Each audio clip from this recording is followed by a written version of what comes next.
everyone would please take a seat. Welcome to the Indian River County State Legislative Delegation meeting for the 2025 legislative session. This meeting is called to order. If you would please turn off or silence all of your electronic devices, I would appreciate it. If you wish to address the delegation and are not on the agenda, please complete a speaker card available at the registration table in the lobby. At this time, I'd ask for you to please stand and join me in the Pledge of Allegiance. Pledge allegiance to the flag of the United States of America and to the republic for which it stands, one nation, under God, indivisible, with liberty and justice for all. And if you would please actually remain standing, we're going to have the Clerk of Court, Ryan Butler, lead us in the invocation. Good afternoon. Dear God, we thank you for this opportunity to gather together today to hear from our local representatives in the Florida House and Senate and to let them hear from us. We pray that as they enter into the 2025 legislative session, you will guide Senator Grall and Representative Brackett with truth, justice, and wisdom, and give them the guidance to continue to be faithful stewards of the public trust.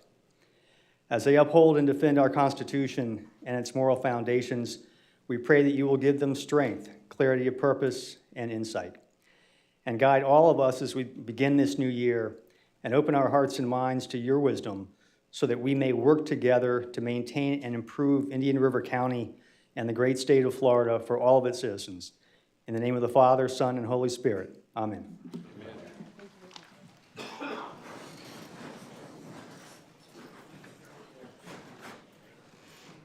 Noting that both members of the delegation are present, we have a quorum.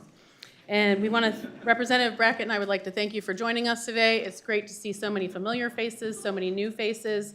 And we really appreciate you engaging in this process and letting us know what's important to you before we go into this next legislative session.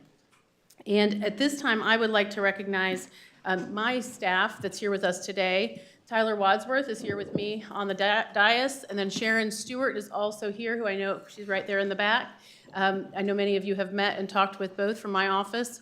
We also have Marty Milkey, who's out in Lake Placid, in my Lake Placid office. She serves the district. And Micah Doster, if you have come up to Tallahassee. Micah and Tyler are with me in Tallahassee during session. Micah is there full time. Our office is always happy to help you with any issues that you have in the way in which you interact with state government. And so you will likely see them most of the time as they are the front line to all of those inquiries and try to help the constituents of our 5 counties whenever possible, and at least get you pointed in the right direction, or the agencies that you are interacting with engaged on your issue. And so I'm blessed to have a great staff, and at this time I would like to turn it over to Representative Brackett so he can introduce his staff. Thank you. Yes, thank you for everybody for attending today. We appreciate your input. Like Senator Grall, I have a staff here, a district aide that works out of here, works out in this county commission building here, Susan Aguirre. She is roaming the room here somewhere right back here, back there. And then my legislative aide is Sonny Agrawal, who goes to Tallahassee with me. He spends time up there. He's the brains of this operation. And so he keeps us all in line, keeps me out of trouble when I'm in Tallahassee. But again, our office is always open. Any concerns, complaints, or you can call us and tell us you like us. If you want to do that too, we'll take that also, anytime you want to do it. Thank you. I know we have a number of elected officials with us today. Some of you signed in, so I'm going to go through the list of those who signed in. If you would just stand when I call your name so that everybody in the room can see a name, a face at the same time, I would appreciate it. Also, if I don't call your name because you're not on my list, please feel free to raise your hand once we get to the end. First, I have Taylor Dingle, Vero Beach City Council. Ed Dodd, Sebastian City Council. John Contugno, Vero Beach City, Mayor of the City of Vero Beach. Dr. Peggy Jones, School Board Vice Chair. Karen Deagle, Hospital District Trustee. Jean Posca, School Board. Erin Voss, Vero Beach City Council. Cindy Emerson, Director of Indian River Community Services. Linda Moore, City of Vero Beach Vice Mayor. Daryl Lohr, County Commissioner. Oh, in the back. That's your usual spot, I'm sorry, sir. Jacqueline Rosario, School Board, Indian River County. And Joseph Flesher, Board of County Commissioners. Welcome. Did I miss anybody? Oh, Laura Moss. Laura Moss. Sorry I didn't get you signed in. I'm sorry.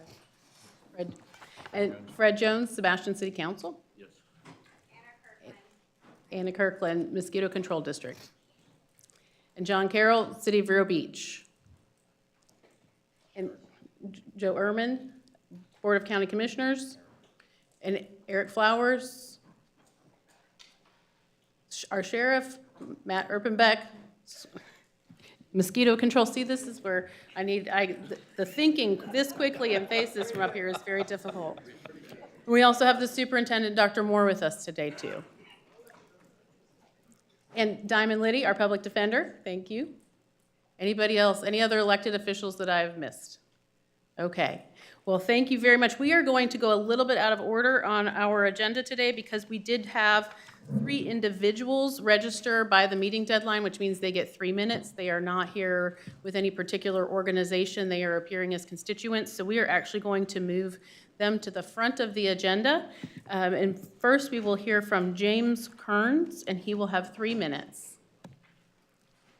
And Tyler, just for everybody, for the way in which the meeting's going to run, Tyler will be keeping a timer.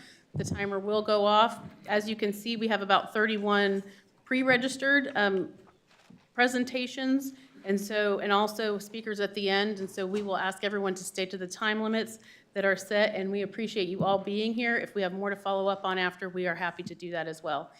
And Jim, my old neighbor, it is good to see you. And if you would like to go ahead, we'd love to hear from you. Thank you. And don't worry about the time. I'm on Flomax. I can't speak too long anyway, so. All right. Thanks for inviting me. In the time that I do have, I'm not going to be able to make any argument or representation of real need. So I'll offer this to begin with, is that I have all the material you would need or might need to move this forward, including a 14-page example legislative language document. I didn't bring it with me. It's email, and we'll decide at the end whether that's worthwhile or not.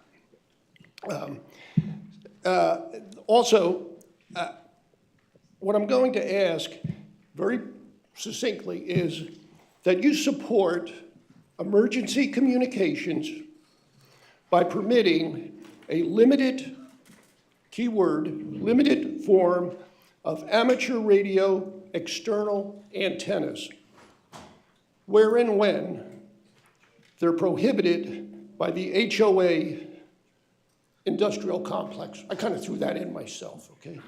All right? So I am a licensed amateur radio operator, my call sign K2JJK.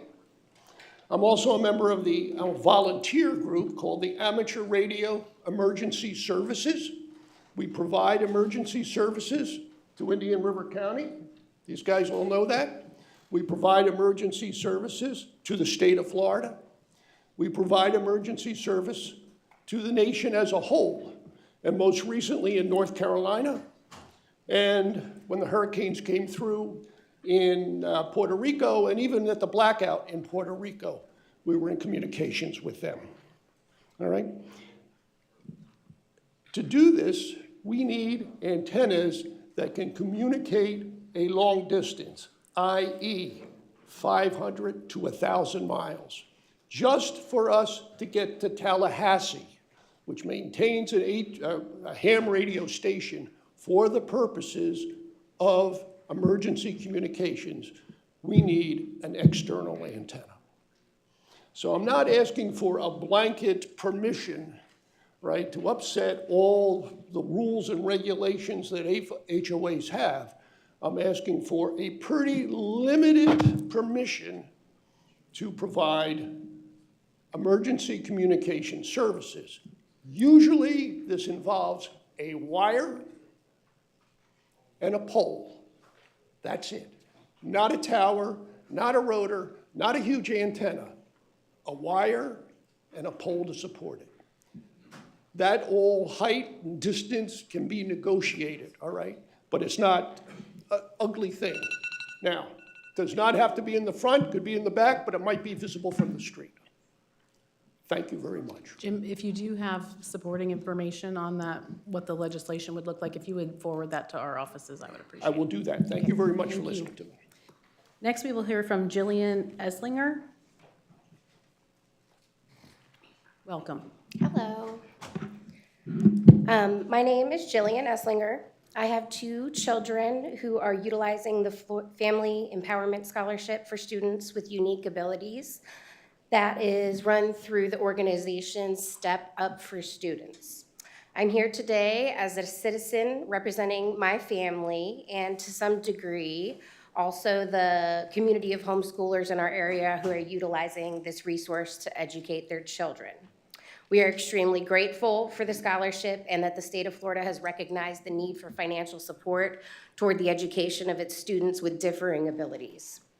I want to bring to light today a few of the issues that have impacted our family personally and that we've encountered repeatedly in 3 years of utilizing this scholarship, and ask for your assistance and intervention moving forward. Firstly, I ask you to advocate for shared representation in an oversight committee, including parents, providers, lawmakers, and representation from the Department of Education. There is currently no accountability for this organization. Secondly, I'm asking you to help represent our families when we're faced with blatant fraud. Examples of this are repeatedly denying approved items when all documentation has been provided and applying unwritten rules to reimbursement requests. All rules need to be clearly outlined, and those rules need to be followed by both families and Step Up for Students.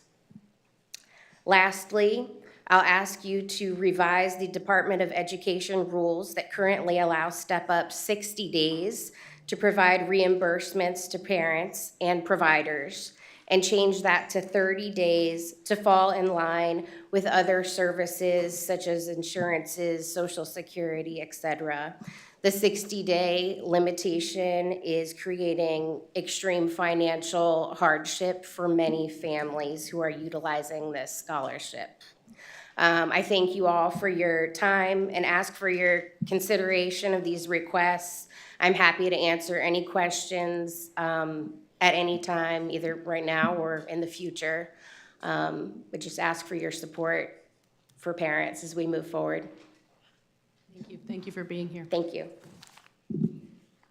Representative Brackett, if you have any questions at any time today, just jump in. I will. It doesn't need to be that formal. Next, we will hear from George Glenn Jr.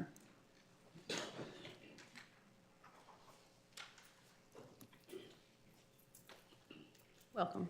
Thank you. Great to see you, Senator Grall, Representative Brackett. I'm here to speak on behalf of the Florida Communities Trust Program. Florida Communities Trust falls underneath the umbrella of the Florida Forever Land Conservation Program. It's been around since 1990. It was historically funded at between $62 and $66 million a year.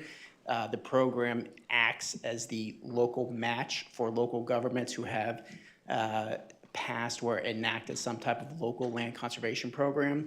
Indian River County, the voters approved 2 years ago by 78% margin the Indian River County's third local land conservation program. We've been very successful in the past getting matching grants from the Florida Communities Trust Program. I think most people would agree that our first 2 bonds were very successful because we were able to obtain so much matching funds that we basically got double the bang for the buck. The last 2 years, FCT has been funded at about $15 million a year. Before that, it had not received much funding at all. I'm not asking that it goes back up to the 62 to 66 million, but we've been in talks with some of the statewide organizations, and we agree that if we can get up to 30 million this year, that would be very helpful. We believe that there are 23 counties in the state of Florida that have a local land conservation program to protect our lands. And given the growth that the state has seen, and given the number of counties that have put forth a program to protect their lands, we really need that matching grant program to help all the counties out. 15 million is not going to go far when you have 23 different counties who have programs. So that's the pitch, is that I'm hoping when the time comes to pass a budget that we can get 30 million this year for Florida Communities Trust. And as a side note, thank you very much for the funding that you've given the land conservation programs over the last couple of years. It's been very robust. It's going to do a lot of great things to help protect our quality of life. And please keep that up. We appreciate it. George, I have a question real quick. Absolutely. Just if you know, and do you know if there are dollars that are going, because I know we've been putting so much in land conservation, did we increase dollars somewhere else? Do you know, like, is there a specific place where you can see, oh, maybe they increased over here, so it came down in this line? I didn't, if you know, if you don't, it was one of the questions I I had. stare every month at these status reports, so shame on me if I haven't memorized them yet. Florida Forever has a traditional program that's DEP state lands, and that's about $100 million. And you all passed a law either last year or the year before that said, you know what, we're going to fund it at $100 million a year, as it was historically done. There is the Rural and Family Land Stewardship Protection Program, which now falls under the Florida Department of Agriculture and Consumer Services. That did get a higher level of funding. I believe that was also placed in law so that it is not, it's not an item each year that is funded through the budget, is already in law. The third was the Florida Greenways, well, not the Greenways, but the Wildlife Corridor was put into law. That's $100 million. If you look at Florida Communities Trust, again, 1990 through probably about 2009, it was between 62 and 66 million. Then, like a lot of the conservation programs, it lost its funding for several years. I know the last 2 years it's been 15 million. I don't believe it received anything the 2 years before that. I believe the year before that it got 10 million. And then you have to go back a few years before that for 6 million. So historically, the conservation programs would get about 300 million. That's going back to 1990. Just last year, the legislature, I would say, bumped up back to 300 million when you look at the Rural and Family Land, the Florida Forever DEP state lands, and the Wildlife Corridor. But as far as Florida Communities Trust, I would not say at all that it came down so another could go up. And again, 23 counties. These programs are going to be successful by the way they can leverage their dollars. And the federal government has been a big, actually, source of funds in the last couple of years. That's probably not going to be there. We really need the state to just do what they were doing for 20 plus years, you know, help local governments be successful, especially with all the population growth. Thank you. I appreciate the information. Thank you so much, y'all. We are going to go back to the beginning of our agenda to presentations by governmental platforms. They will each have 5 minutes. First, we will hear from Indian River County and from the county administrator. And John, if you would like to also thank you and your board for always opening your chamber for us for this purpose. It makes the running of our delegation meeting very smooth, so thank you for. Well, we appreciate the opportunity that you come here and you hear from the citizens, as well the other agencies. We want to, good afternoon, thank you, welcome. We appreciate the opportunity to be here to present briefly some outlines that are important to the Board of County Commissioners and our residents. Clearly, actually, before I do that, I would like to acknowledge our county attorney who joined us this past September, Jennifer Schuler, and I'd also like to acknowledge somebody that's very familiar to you, Kathy Copeland, our legislative affairs, and then we also have Edgar Fernandez and his team that works to help represent us in Tallahassee. I am happy to report that we have scheduled a ribbon cutting for County Road 512. And I would take a moment and I want to thank you, Senator Grall. I know yourself, our chair, our former chair, Commissioner Adams, Commissioner Flesher. They were instrumental, along with you at the state level, advocating to FDEM to get this project, this roadway reopened and it's built better. I mean, there's 2 60-inch pipes there versus what was there before, and it's just a real asset for the community. They're putting guardrails up, and they should be doing the final paving here shortly. So we want to thank you for your leadership in that. I want to thank both of you for your leadership in supporting the county in numerous issues, both during the session as well as Sector 4. We appreciate that. They've been high priority issues for us, and they continue to remain that. And so, I mean, when we look at the high priority issues, it's probably not a surprise to you. Stormwater management, restoration of the Indian River Lagoon, as well as beach nourishment are high on our priority list. We also ask for your diligent support to fully fund programs that make it possible for the county and other local governments to execute projects that move the needle towards meeting BMAP requirements. Lagoon restoration, ongoing legislative support for these and funding for these statewide beach renourishment and inlet management programs includes projects and funding opportunities for dune protection and restoration. The county is committed to working collaboratively with the state as it seeks to devise new methods to address erosion challenges. We understand the legislature's been clear that project funding should be channeled through grant programs. We've heard you loud and clear.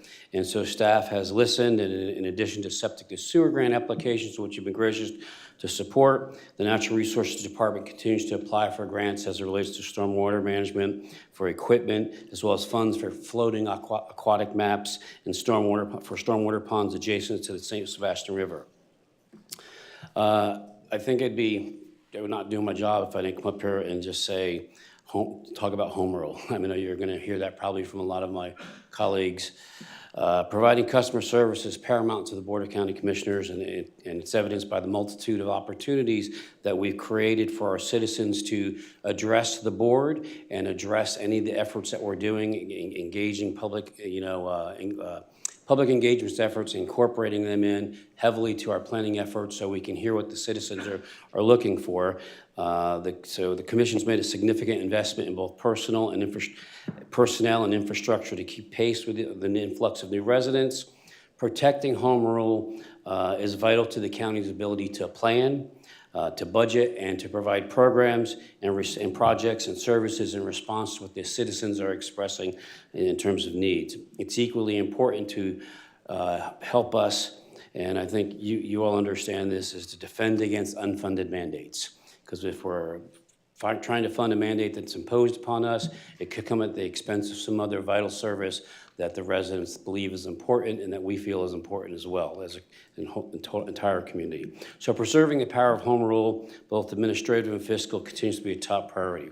Just a couple policy issues. Septic to sewer conversion. I don't want to beat this. We talked about it a little bit in the past. 2030 deadline. We completely are sensitive and understand the intent of the legislation. In the law. The county would just like to emphasize there is a heavy financial burden with that. And I'm just going to kind of expedite this. But as previously expressed, that 2030 deadline is highly ambitious because there's approximately 30,000, septic systems in Indian River County. At roughly a $15,000, public side cost just to connect, you're talking about $500 million in today's dollars to undertake this initiative, and that doesn't include running new lines, maybe planning for plant expansions to accommodate for wastewater, and then also dealing with water. And I will get with you later about inmate medical costs, but we just do want to thank you for your leadership, and we appreciate all that you do on behalf of the county. Thank you very much. Next, we will hear from Indian River State College. Andrew Treadwell. Well, thank you, Madam Chair and Representative. It's always a pleasure to be here. First, on behalf of Dr. Tim Moore and our District Board of Trustees, thank you for all your work on our behalf. It's really been a tremendous few years. We've been able to double the size of our nursing program, complete the Advanced Workforce Training Complex, and we've implemented one of the best promise programs, and not just in the state of Florida, but nationally. We've had the 3 largest first-time in college freshman classes in Indian River State College's history. So we are humming. I know Dr. Moore would like to be here today, so he does send his regrets. You will have to deal with me as your consolation prize. It'll be less exciting, but I'll land the plane in less than 5 minutes. Can you share your title? Because I have a hard time. It is the keeping up. Associate Vice President of Government and Community Relations. I'm like a Mexican jumping bean at the college, Senator. We're just moving around. I'll get through this very quickly. Our Council of Presidents this year is going to be coming to you with a large operational increase. I know the outlier years are starting to look a little bit rougher, but we didn't receive one of those last year, and we've held tuition harmless for the last 13 years. We're very proud of that, but then we do depend on operational increases from time to time.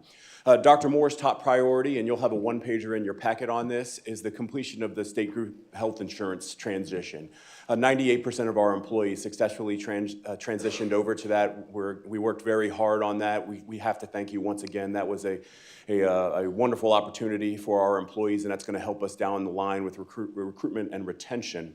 However, the governor did veto the $80 million that was set aside to help with that transition. I've talked with the governor's staff. It seems that that was just too much of a rough estimate. Now we have some more hard costs, so we'll be working with you all to hopefully resolve that in the back of the bill with the Department of Management Services. Our other priorities are really capital outlay projects. You have helped with these in the past. We've got 3 this year, and you have one-pagers on all of these. First is $7.4 million to complete the Science Center. It was built in 1992 on the main campus in Fort Pierce. And, you know, lo and behold, maybe putting physical science labs and fume hoods on the first floor of a 3-story building really will give you some roofing problems. So we'd like to renovate that building and make sure that our STEM programs there are top of the line. Second project is $6.2 million for our deferred maintenance projects. These are outside of our normal deferred maintenance, just projects that have to be done to continue to upkeep all 5 of our campuses.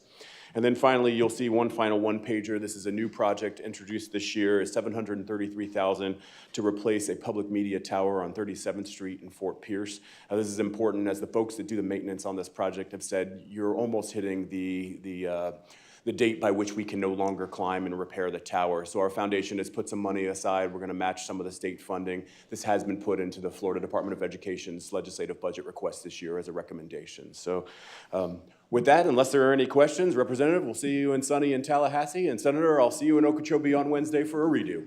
Thank you. Next, we'll hear from Florida Atlantic University, Ryan Britton. I'll keep the good news in higher education going, as my colleague, Mr. Treadwell, has had a bunch of good things coming about. Chair, Vice Chair, it's great to see both of you. It's good to see you again. There have been wonderful things happening at Florida Atlantic as well, just like Indian River State. And that's due largely in part because of the support that you all have given us and provided us in Tallahassee and beyond. We're incredibly appreciative. I come bearing greetings on behalf of my president, Stacy Volnick, as well as our Board of Trustees, and I'm joined here by our Director of State Relations, Camilla Michalczyk. It's really been a tremendous time at Florida Atlantic, and we're looking to continue the great progress that we've made. We're experiencing record enrollments, 31,600 students for the first time in the university's history. Record freshman class admissions, record freshman class applications. We're becoming a university of first choice and being able to pick the best and brightest students as we continue to push the university forward. And so we're tremendously pleased with that. And we'd like to, again, just see that continue.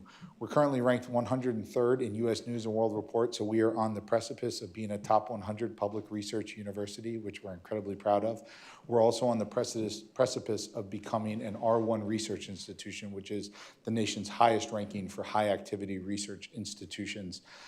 Something that is near and dear to this community's heart and that's very important to us is our Harbor Branch oceanographic location. Harbor Branch now accounts for over 1/3 of our research portfolio. So there is a tremendous amount of funded research going on here at Harbor Branch, and that's really helping push the entire university forward.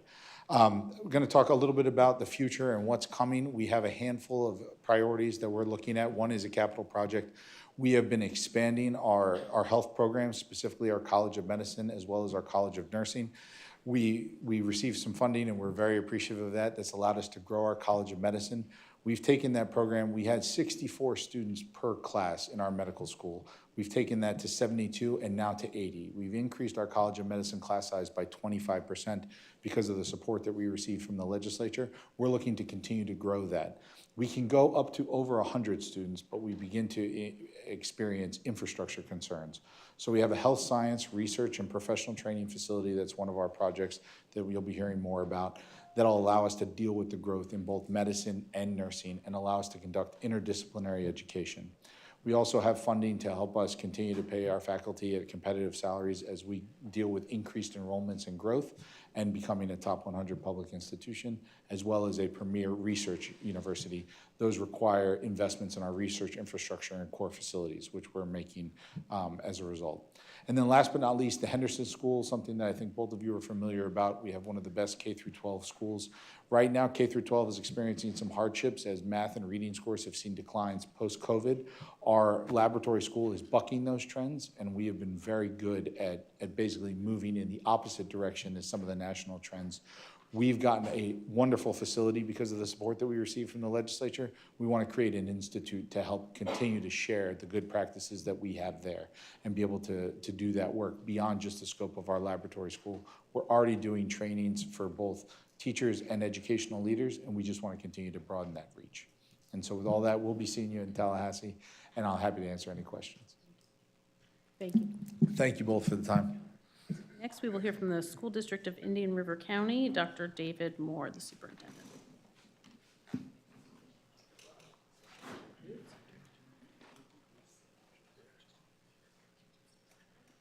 Good afternoon and Happy New Year to everyone. Thank my board for being here and supporting my opportunity to present their legislative priorities.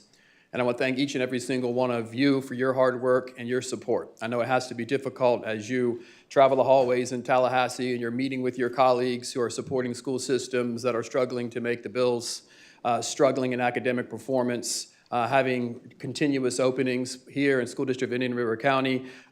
We have improved our financial ratings from poor to stable to positive, all within the last 4 years. We have received a district grading of A for the 2 last consecutive years. We've doubled the percent of A schools, and 95% of our schools are an A or a B. Our board has made it clear we want to lead the way in terms of choice in public education, leading the way, and continue to be the #1 choice for children in public education. In order to support that work, we want to continue to increase the allocation for safe schools categorical funding. The cost of ensuring our schools are safe and secure for students to walk in and focus on the learning continues to increase. With inflation, with staffing, we need to continue to push those dollars up. The state has been outstanding in leading the way, but ultimately we do in fact need more. We want to continue to restrict minors' access to purchasing vape pens and vaping materials both online and in stores by reinstating home rule, there it is again, and giving our local governments the authority to take the appropriate action. Increase allocations for mental health funding. We want to be sure that we can meet the needs of our families and our students, and we need to increase that funding. When it comes to academic innovation and achievement, we want to continue to provide as much funding, 100% funding for our pre-K programs. Currently, they're at 50%, and the quicker we can have access to these students, the better it would be for all of us as a community. We are requesting 100% funding for pre-K programs.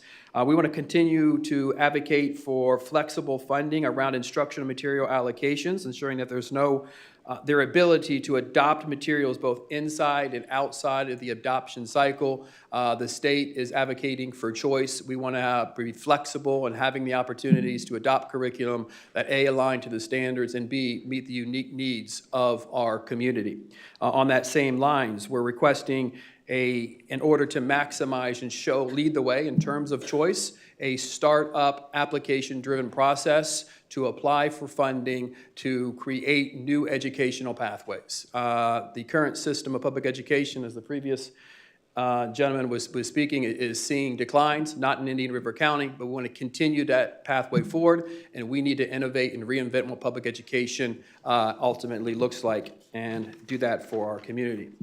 In retention and recruitment, we want to continue to provide allocation and resources to continue to increase teacher pay. We as a state have done an outstanding job in improving beginning teacher salary, but we have to offset that compression that's been created to honor those who have dedicated their lives to teaching over the course of 20 and 30 years.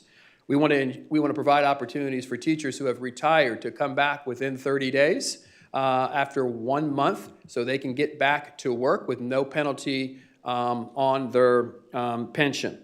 We want to ensure that instructional certification doesn't take any more than 30 days. Allowing us to get teachers hired in place is taking way too long. Any support that you could provide to say, state, you have 30 days to get our teachers in front of our children in terms of getting certified would be greatly appreciated. And then funding is always going to be something we're asking your support, and we want equal funding for transportation. As a choice district that leads the state in how to do choice, every single one of our schools in our community is a choice school. And we need equal funding to make sure that we can maximize the opportunities to transport children to the choice school that parents have identified. We want to expand funding beyond the 180 days. If we're going to reinvent public education, who says it has to be done over the confines of 180 days? So looking at the state's funding model and being flexible in unique ways to ensure that we have 12 months to educate children and funding to do that over the course of 12 months. Cost increase for student-based allocation and operational costs. The operational costs. Can I ask you a question real quick on what you just said? Okay. Does that mean that you are looking at kind of a year-round model that you'd like to be able to use with a different break system? I know that's been talked about a little bit. So I'm going to make sure that our funds are balanced. The answer to that question is I would love to consider that. Right now, we're funded on 180 days. So having flexibility to modify that. There are pilot programs that are in place.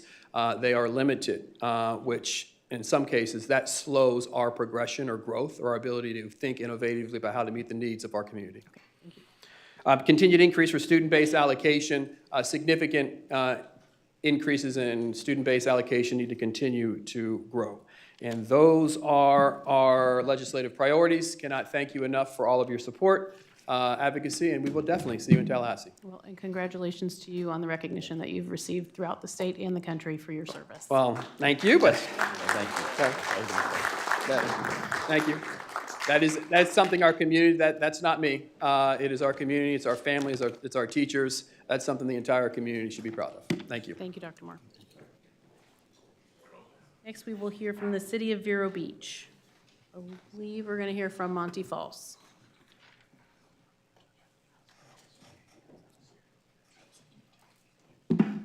Thank you, Senator Grall and Representative Brackett. I don't know how I got scheduled to come behind David Moore, but thanks for whoever did that.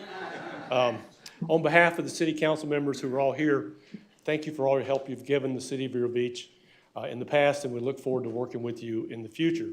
I want to echo my colleagues' concerns about home rule.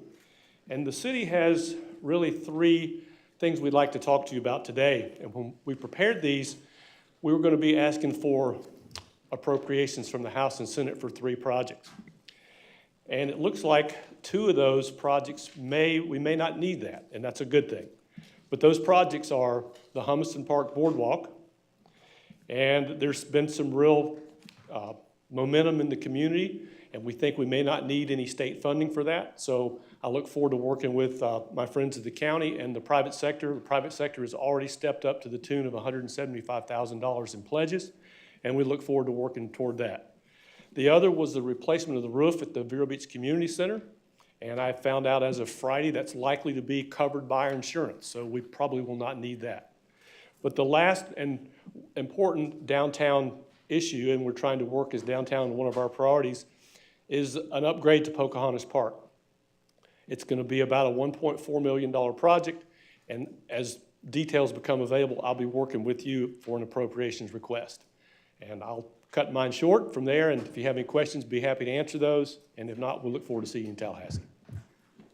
Just one thing, comment. For the community center, my office is now working with Tallahassee to find out. I was told there possibly would be a fund set up for governmental buildings from the hurricane damage and the tornado damage. So we're looking at that too. We'll get back to you as soon as we hear something. That's great. Thank you so much. Thank you. Next, we'll hear from the city of Sebastian, Brian Benton, city manager. Welcome. Good afternoon, Senator Grall, Representative Brackett. Thank you. First off, we want to start off by our city council and our residents thanking you all for your support and your proclamations recognizing the city of Sebastian's centennial last year in 2024. So thank you all for that. We also want to thank you all for your support and continuing to fund grant programs throughout the the fiscal year. One of our priorities, the City of Sebastian continues to support legislation that provides a recurring source of funding for local government programs and projects that protect water resources, improves local water quality and quantity, mitigates pollution and stormwater runoff, and expands the use of alternative water resources.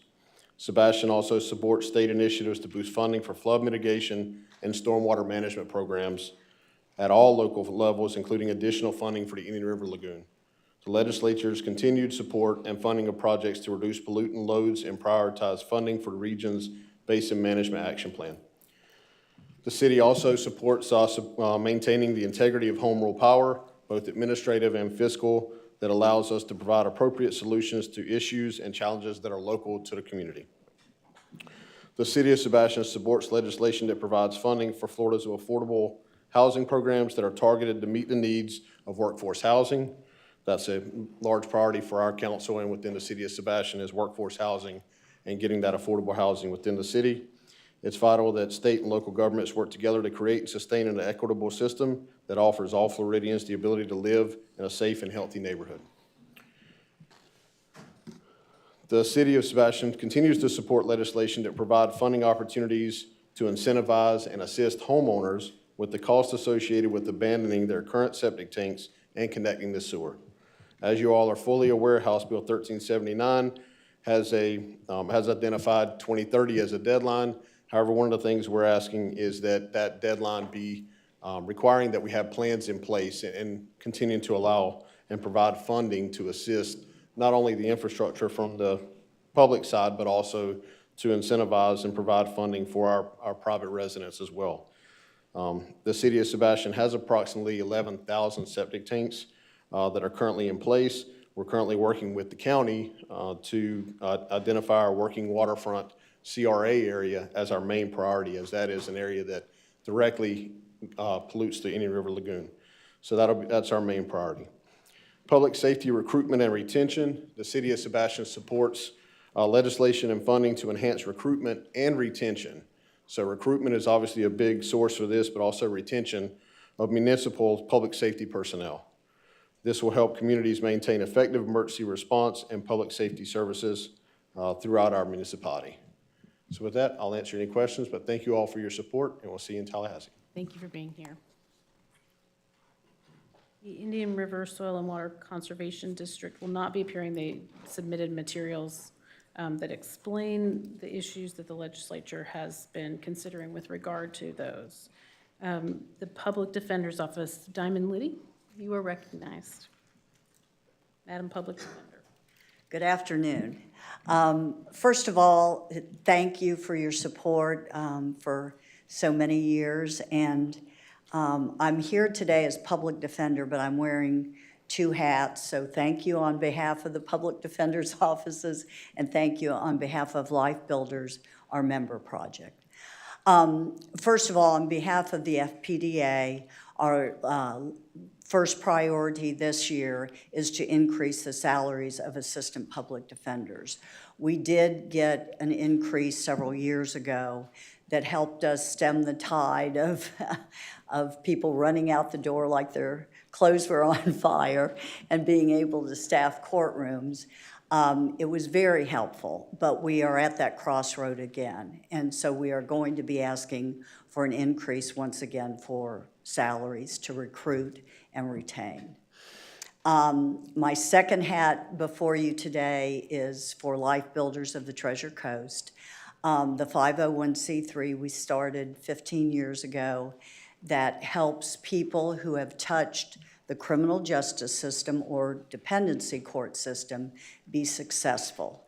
I cannot, in any words, impress upon you how that member project has helped so many people in Indian River County and the entire 19th Judicial Circuit break the cycle of crime, be successful, and not ever get back in trouble again.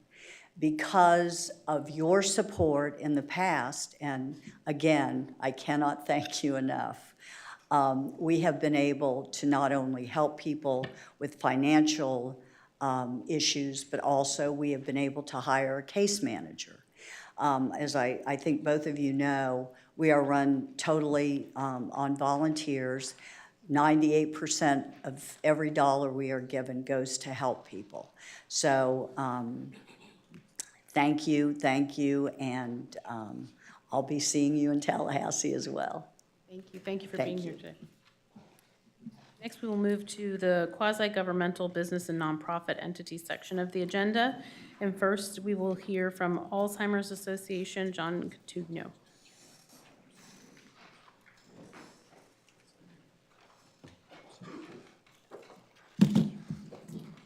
Welcome. Thank you. Good afternoon. Happy New Year, and thank you, as always, for investing your time in this meeting. As you know, we know each other well. I've been doing this actually prior to getting involved with the city, and actually, I think this is the 5th or 6th time I've actually been doing this in front of you. Today, I'm here to advocate for the Alzheimer's Association, and to advocate on behalf of my wife, Jan Williams, whose mom, Betty Claudine Cook, in her journey with Alzheimer's and how and what she went through, has given me the motivation to be up here these many times.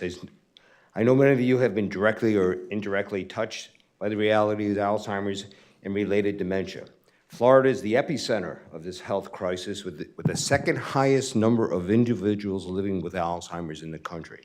In fact, a recent Rush University study, 6 out of the 67 counties in Florida were ranked in the top 100 counties in the nation for the prevalence of Alzheimer's. There's 580,000 Floridians suffering with Alzheimer's disease as we speak, including 6,600 here in Indian River County. And when the ratio of 2 caregivers to 1 patient, that is essentially the entire population of the city of Vero Beach somehow related and affected with Alzheimer's disease. That's the kind of impact it has just in our small county. So as a proud advocate for the Alzheimer's Association, and with your support, we remain relentlessly optimistic as we propose our 2025 legislative priorities. First, it is imperative we educate our community about the early warning signs of Alzheimer's. We have one of the only governors in the country who has made Alzheimer's disease and related dementia as part of the state health improvement program, and we should be proud of that, and we should support that by raising awareness of what to look for and when to go and speak to your doctor. We are advocating for funding for that statewide public health awareness campaign that utilizes multiple media platforms and focuses on those from underserved communities who have high risk for developing Alzheimer's. Second, we must continue to increase the funding for critical respite services. Over 840,000 Floridians are dementia caregivers, and over 66% of caregivers manage their own chronic conditions. We must support these individuals, and respite services through Alzheimer's Disease Initiative provide help so caregivers can get a break. Currently, there are 18,000 individuals on the wait list for these services, and it's additional funding that is needed to eliminate this wait list. Finally, we ask the legislature to continue to supporting the funding of the Alzheimer's Association Brain Bus. This mobile outreach program travels the state providing information on brain health, warning signs, and caregiver resources. Through support and funding from the legislature, the Brain Bus has been able to travel to all 67 counties. So on behalf of the Alzheimer's Association and over 500,000 Floridians living through the disease, thank you for the opportunity today, and we'll see you up in Tallahassee when purple invades the state capitol March 10th through the 11th. Thank you so much. Next, we'll hear from the Treasure Coast Regional Planning Council, Thomas Lanahan, Executive Director. Welcome. Thank you. Good afternoon. Again, I'm Tom Lanahan, Executive Director of the Treasure Coast Regional Planning Council. We cover Indian River County, St. Lucie, Martin, and Palm Beach. We do economic development, urban planning, transportation, emergency management, environmental issues, and public policy. We're asking for your legislative support regarding a few issues. There are resolutions adopted by my council that are in your package. They concern water resource investment coordination and planning, looking to do that on a strategic and a statewide basis rather than the quote-unquote beauty pageant approach that seems to happen sometimes now. Reconnect the north end of the South Florida Water Management District and the south end of the St. Johns River Water Management District. There were historic flows in that area. They're cut off essentially by a line on a map, a boundary. So we'd like to see those reconnected. It gives both districts a lot more flexibility. Reduce single-use carry-out plastics that are turning into trash for us to manage and pollution in our waterways. And support for the US 27 rail bypass project, an alternative and resilient freight route between Southeast Florida and the central part of the state and the rest of the country. We have typically, and we did it this past year, joint meetings with our partners in the South Florida Regional Planning Council, so that covers Miami-Dade through Indian River counties, that whole area there. We addressed property insurance most recently, as well as the silver tsunami, our aging population of elders here in Florida, and specifically our region, and it's actually really nice to follow the previous gentleman on that. And identified solutions such as a national disaster pool, which would help with the reinsurance issue, and state-facilitated retirement program, which would assist with private sector employers to be able to provide retirement programs for their employees. And then also support for home-based care as the most efficient and cost-effective way to provide care, help folks stay in their home as long as possible. And clearing out waiting lists for existing programs related to elderly services through funding support. You have a lot of good programs out there already that are obviously attracting potential clients, but they can't get in. And just wanted to let you know we are a resource to you both now and during the session. If you have questions about any of these issues or anything else, we're happy to help. So thank you for your time today. Thank you for being here. Next, Christ Church Vero Beach Anglicans for Life, Catherine Booth. You're recognized. Thank you, Senator Grall and Representative Brackett, for the opportunity to make legislative requests to guide your governance. My name is Catherine Booth. Florida Statute, Chapter 775.21, already defines an unborn child as human at any stage of development. To be human means to be a person, according to Google AI. All persons have the right to life under the Florida Constitution. Therefore, abortion is already illegal in Florida. Our governor and legislators need to say it and enforce it by abolishing abortion. When only one cell, a new human individual with his or her own genetic code, is formed from human parents. This preborn baby, like the infant and adolescent, needs only to develop in accordance with his already designed nature that is present at conception.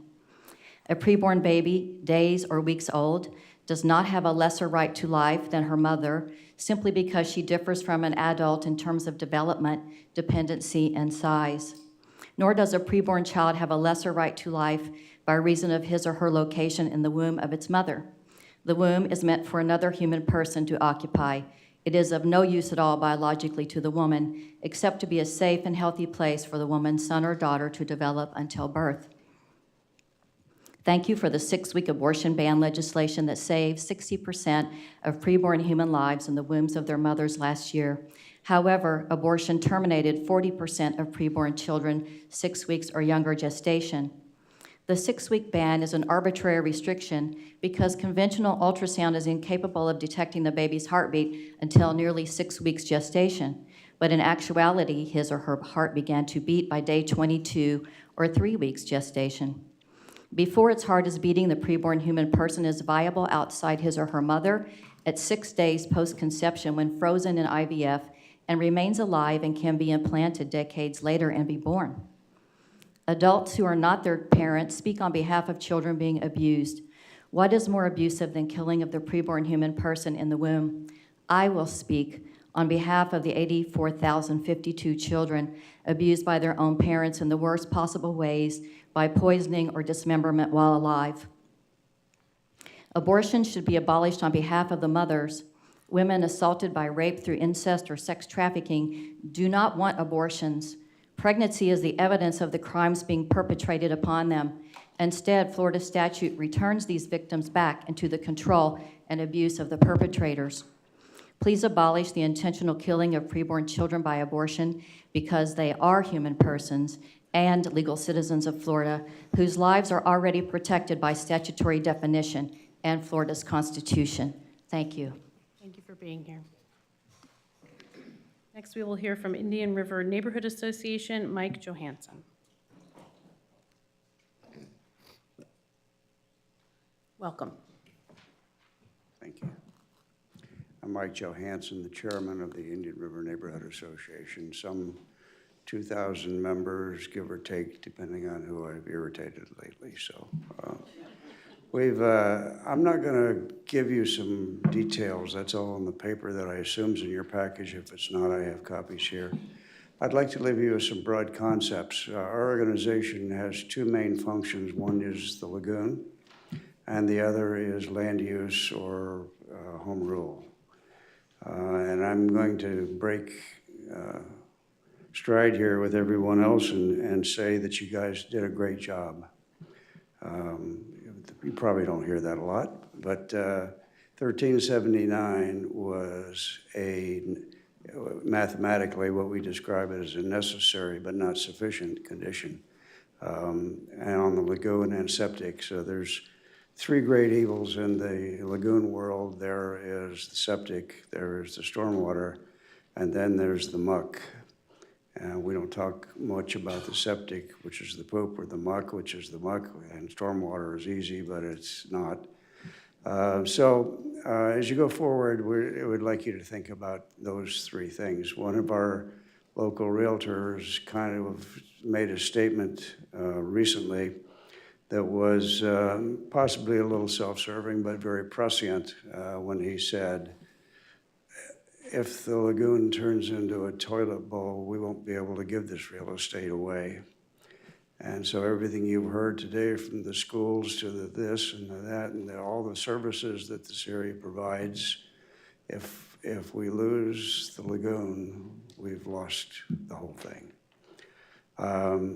Lastly, the BMAP and the FDP, we think that they need a little strengthening, a little help. We would like that the people who have done a good job keeping up with that have a little bit more teeth in the whole process. It's a good program. It's not the ultimate, but it's the one metric that we have that we can all use to gauge our progress in this area. In terms of home rule, we would ask that you not, or to think long and hard about starting out a legislation with this legislation preempts all municipalities' height and density restrictions. I understand the intent of that particular legislation, but the solution, at least from our point of view, would be to use a scalpel rather than a nuclear bomb. So as you go forward, we'd ask that you would give that some consideration. And that's all I have. Thank you. Thank you very much. Thank you for being here.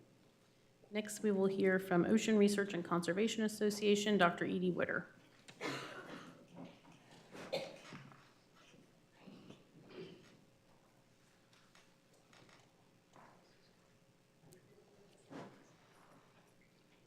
Good afternoon.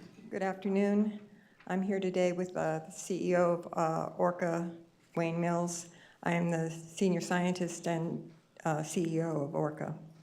First and foremost, we want to thank you very much for your efforts to protect the Indian River Lagoon. Our lagoon is the backbone of our community, as we just heard, impacting both our health and our economy, and your support is critical to its restoration. Your support has made it possible for Orca to maintain our currently deployed Kilroy Water Quality Monitoring Network, which is the largest real-time monitoring network in the state of Florida. We currently have 24 systems spanning 5 counties along the IRL. Each station measures 15 water quality parameters, including nutrients and blue-green algae, And we are working to add 10 air quality parameters, including atmospheric deposition of nitrogen, and 6 meteorological parameters, including solar irradiance, wind, and rainfall. Because the Kilroys are compact enough that they can be installed in canals and tributaries, they are providing critical information to policymakers about which inputs to the lagoon are contributing the most to the decline of the health of the IRL. Over the long term, they are documenting year-to-year changes in the concentrations of nutrients entering the lagoon, while at the same time providing insight into short-term events like nutrient loads carried in freshwater flushes or drops in dissolved oxygen associated with increased water temperatures. The Kilroys are also continuing to be used in collaborative efforts to develop remote sensing algorithms capable of tracking harmful algal blooms and mapping seagrass meadows with satellites. Such tracking is a powerful monitoring tool, and the Kilroys are providing critical ground truth data to our collaborators at Kent State University to test and validate their algorithms. The Kilroys are easy to install systems that can be installed on existing dock pilings and channel markers. They are wireless and solar powered and collect data 24 hours a day, streaming it back to home base, where we make it available in real time for free to anyone by accessing our website at teamorca.org.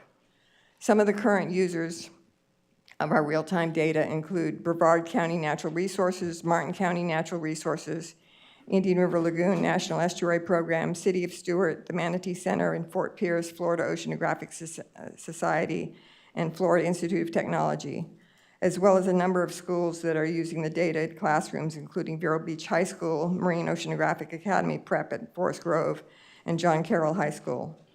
We are also a contributor to the DEP real-time monitoring dashboard that is currently under construction. Orca has worked very hard establishing, growing, and validating the Kilroy Array. We're very proud of how many policymakers, NGOs, and community members are using our data. We thank you for all that you do to help restore the Indian River Lagoon, and we ask for your continuing support in this coming session. Thank you. Thank you for being here. Thank you. Next, we will hear from Senior Resource Association, Karen Deagle.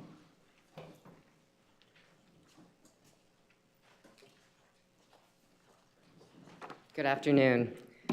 I'm Karen Deagle. I'm the CEO at the Senior Resource Association, and thank you for your service, Senator Grall and Representative Brackett.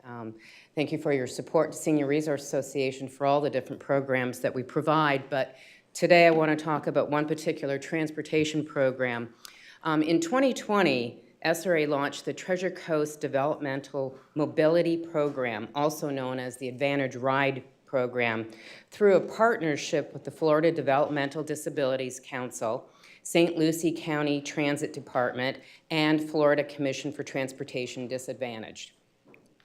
This program exclusively serves individuals with intellectual and developmental disabilities, providing them with essential transportation to access quality of life activities, specifically to work and education programs. Since October 1st of 2020, the program has provided more than 173,000 trips, making it the most successful door-to-door transportation program for the IDD individuals on Florida's Treasure Coast. The program involves coordination between 2 community transportation coordinators, Senior Resource Association and St. Lucie County, 2 eligibility specialists, and 6 transportation vendors trained specifically to work with the IDD population.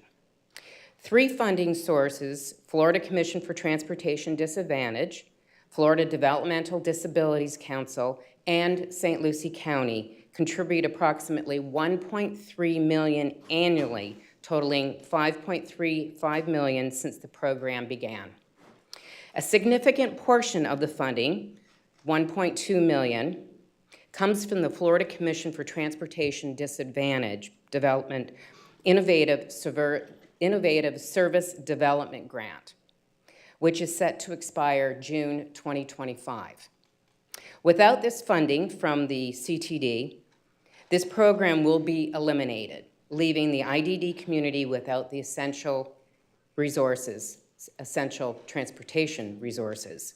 We're seeking to secure ongoing funding to secure the continued success of the expansion of this Advantage Ride program. Thank you.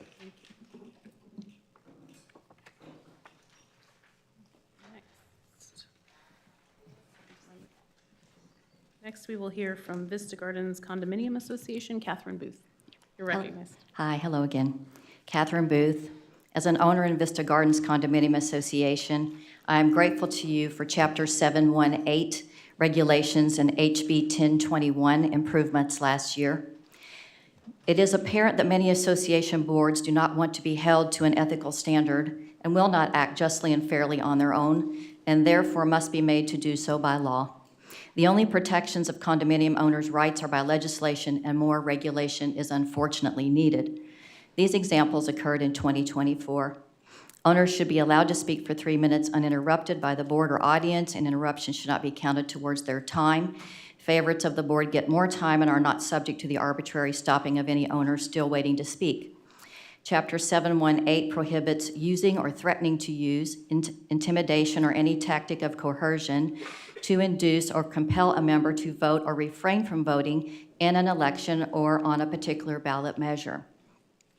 The board majority appoints all committees, all respective chairpersons and members, including building representatives. Building representatives may receive compensation from owners in their building for transportation or services, and representatives could influence owners to vote a certain way because of this relationship, or even become their proxy to vote in favor of something the board wants. This is not expressly prohibited by regulation. Chapter 718 allows electronic voting but does not restrict each unit to only one vote. A survey conducted by our board went to 700 emails, more than the number of units. If the association allows multiple votes per unit, we will not have fair elections. Recently, owners opting for electronic voting did not receive an email notice of candidates to fill a vacancy on the board. How can there be fair elections when the association is not emailing election materials for electronic voting to owners who may be unaware they didn't receive it? There is no regulation removing board members who fail to attend meetings, fail to provide other board members the same information at the same time equally, force subjective content on all owners in common areas, such as art or music that would be objectionable to any reasonable person, intimidate and harass other board members, make public accusations against another board member, that board member's family, or an owner without any evidence. Because property insurance artificially bloats total annual budgets, it should be excluded from the calculation determining if boards can approve contracts without board meetings. Please exclude property insurance from the budget calculation so owners can have input. And I did send you a list of other things that I consider to be egregious, and I thank you for looking into this for me. Thank you. Thank you for being here. Democratic Executive Committee, William Evans, Chair. You're recognized, Mr. Evans. Good afternoon, Senator and Representative Brackett. First, as the loyal opposition, I would like to offer our congratulations to you both for your recent election wins. Well done. As a political party that supports working-class voters, we sent you a list of our legislative recommendations in our delegation letter. I'd like to discuss several of them with you today. The first is around health care and child care. We urge the legislature to accept federal Medicaid funding and use it to construct a robust child care program or provide block grants to counties so that they can put associated programs together. So our working parents can have affordable child care. Alternatively, we ask you to investigate North Carolina's program using Medicaid funding to purchase a medical debt from hospitals, freeing them up and the individuals who have incurred the debt from that liability. As you know, the #1 cause of bankruptcies in the United States is medical debt. Education. Florida teachers have the lowest average salary in the United States. We heard Dr. Moore speak. We certainly echo his concerns, and we would just add that you return control of education regarding salaries, testing, and evaluation to the local school boards. Environment. The number one issue identified in a recent county survey is the environment. The Indian River Democratic Party plans to form an environmental working group to work with the state government, local government, and the variety of interested stakeholders that we heard from today to help us come up with solutions that we can be supportive of, so you can count on our support there. Women's choice. We understand that abortion is a subject that evokes strong emotions on both sides. In the last election, 57% of state voters, 53% in our county, voted to enshrine that right in our state constitution. That's a clear majority of our voters. We ask that the current termination of pregnancy law be modified to raise the current 6-week term to something higher. We also want a safe medical environment for women in our state. And we do not wish to see Florida pass additional laws and restrictions that make us look like the state of Texas. Affordable housing and insurance. The state, working with the counties, should investigate the issue of affordable housing, although we understand that's mostly a local situation. However, something needs to be done about housing insurance in Florida. One thing that we do recommend ending is the practice of peeling off insurance policies from citizens' property, sending them off to startup insurance companies that are underfunded and in some cases have been friends of the governor, causing us to have an issue when we have a catastrophe. Thank you for your time today, and please count on us if you need any help in the future. Thank you very much. Appreciate you being here.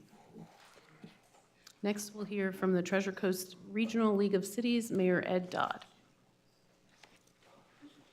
Just Welcome. a slight correction. It's not mayor, it's Councilmember Ed Dodd. We elected Bob McPartland mayor at a November meeting, so I don't want to give Bob a hard time right now. Hard to keep up. Okay, well, hopefully you get a little break and Bob's workload will pick up a little bit. Yes. But thank you for being here. All right, thank you. Okay, I'm here today representing the Florida League of Cities. The Florida League represents very high percentage of the 400-plus cities in the state, from the smallest 100 population up to the largest, Orlando, Tallahassee, and so forth. All of those cities have disparate needs. And so what the Florida League of Cities tries to do is to bring those groups of people together, giving voices to the small cities as well as the large ones, and through their policy committees, create policy statements on action that takes place at the state level. Many legislators are used to telling me that what they hear from Florida League of Cities is what they're against all the time. Well, all of our policy statements this year support action on the state level, which is kind of a unique effort. However, we'd like to put some local voices to that effort as it takes place. I'm not one who likes to use the words home rule. It's confusing to everybody what home rule means. We don't want to rule the city. We want the city's voice to be interpreted as part of the process in which legislation takes place. For example, in affordable housing or workforce housing, there's certainly a demand for that. It's a national problem. The state can do a lot of positive things in that nature, but we would like local voices brought into that, because the local governments have to do land development codes, they have to do comp plans, they have to make sure that there's enough fire and police and other infrastructure to handle that. So that when that legislation is done, it needs to be done with the local voices in consideration as it takes place with that. So our primary legislative policies this year are about affordable housing, as I mentioned, electric vehicles, which is an attempt to make sure that the state and that the municipalities don't lose local option gas tax money, because electric vehicles don't use gas, so we'd like to see some action taken in that regard.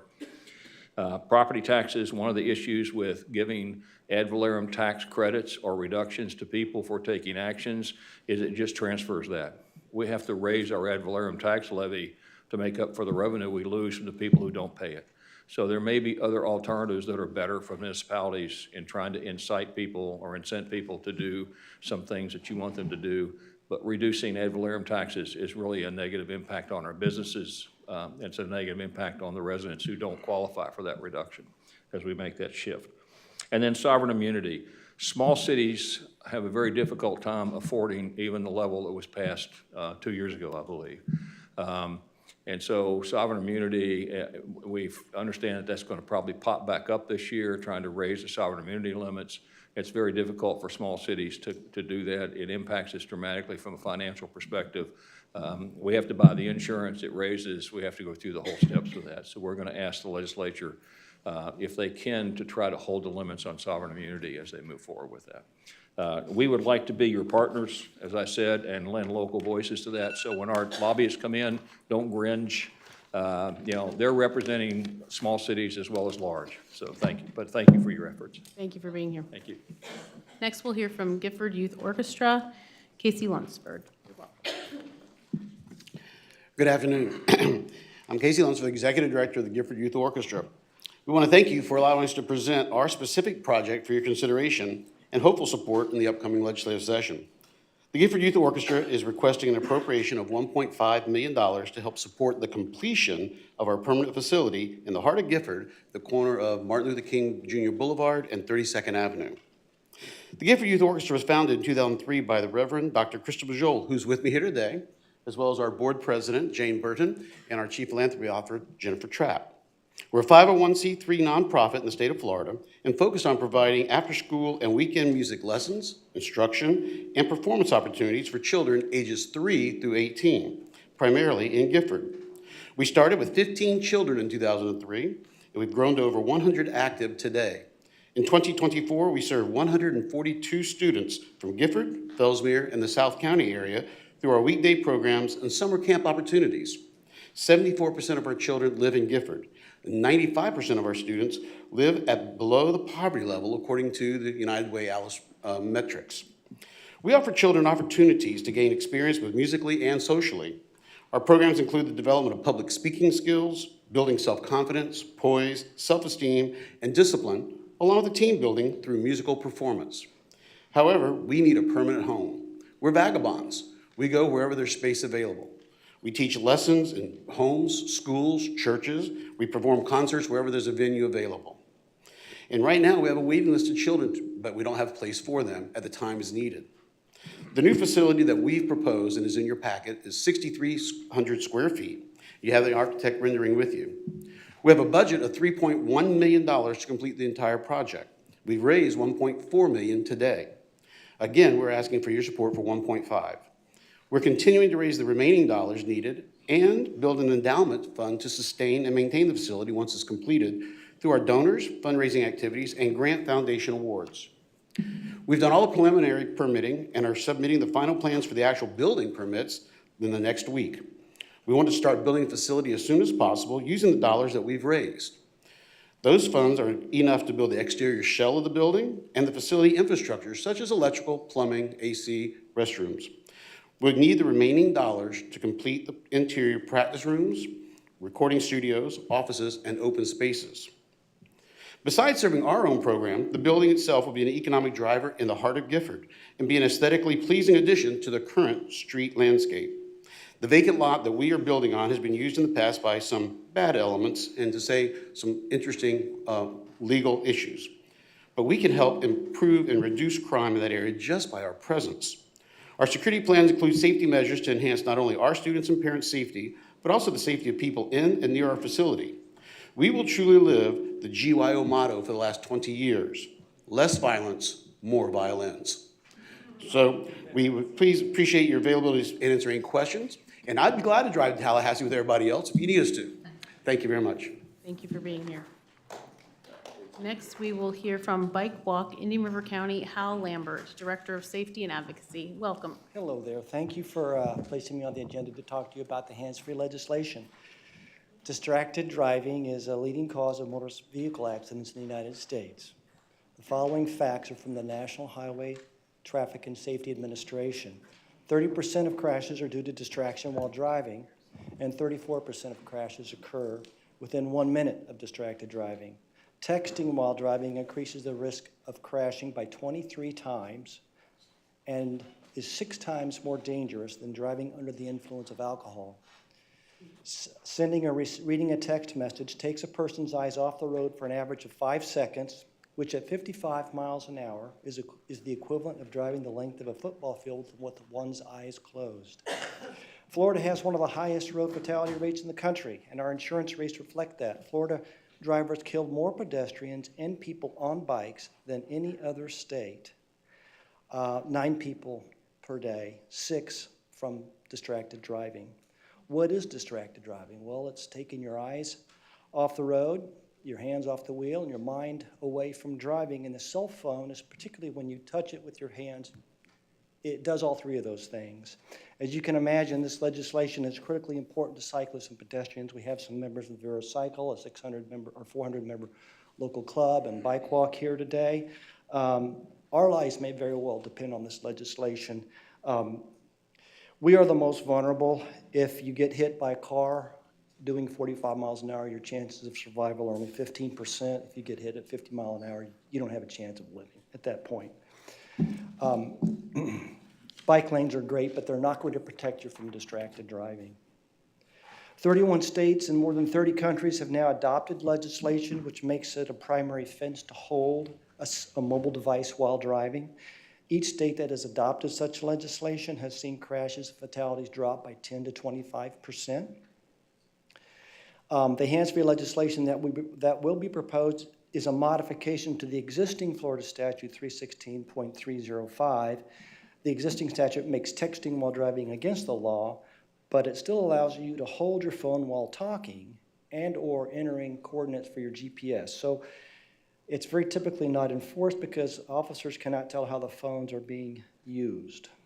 The existing law also makes it legal to text or hold or use your cell phone if the vehicle is stationary at stoplights. So we've all experienced people standing, waiting for when the light turns green. They're on their phone. They're doing Snapchat, Face Messenger, TikTok, Google, Camera app, WhatsApp, you name it, YouTube, and even streaming services. So if you run the risk of getting a ticket for holding your phone behind the wheel, it's simple. There will be less temptation to initiate or respond to distractions while using your cell phone. And also that it will keep traffic moving and reduce road rage. So I would ask you to please support the hands-free legislation for our state and urge your colleagues in the House and Senate to do the same. Thank you very much. Thank you for being here today. And I was in the House when we passed the original legislation, and my big push was for us to be at hands-free because I think there is a tremendous issue with enforcement and then privacy ultimately because of it's just better to have a bright line. Does somebody have a phone in their hand or do they not have a phone in their hand? Yes. Otherwise, we start to get into different types of issues because we're all holding a computer in our hand Yes. that has all of our private personal information and starts to introduce a lot of different concepts that are difficult. And so I did have some questions about why that came out of the proposed language from last year. I don't know if you have a Senate sponsor for this already, but it's probably something that I would, I'm definitely interested in moving this forward. Wonderful to hear that. Wonderful to hear that. And it's my understanding we don't have a senator sponsor yet. We have a House sponsor, and the final language of the bill has also not been determined. But we're working on tweaking it now because of all the complexities, as you mentioned. Yes, I will let you know when we need you to come up to Tallahassee to Awesome, to do that. testify. So Be up hopefully there. we can get something moving. Thank you for being here. Next, we will hear from the Farm Worker Association of Florida, Maria Martinez.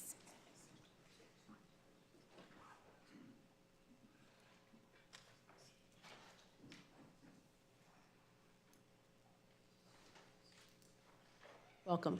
Good afternoon. Originally, Maria was going to speak, and I was going to be the translator, but because of limited time, it would just be me speaking English. Is that okay?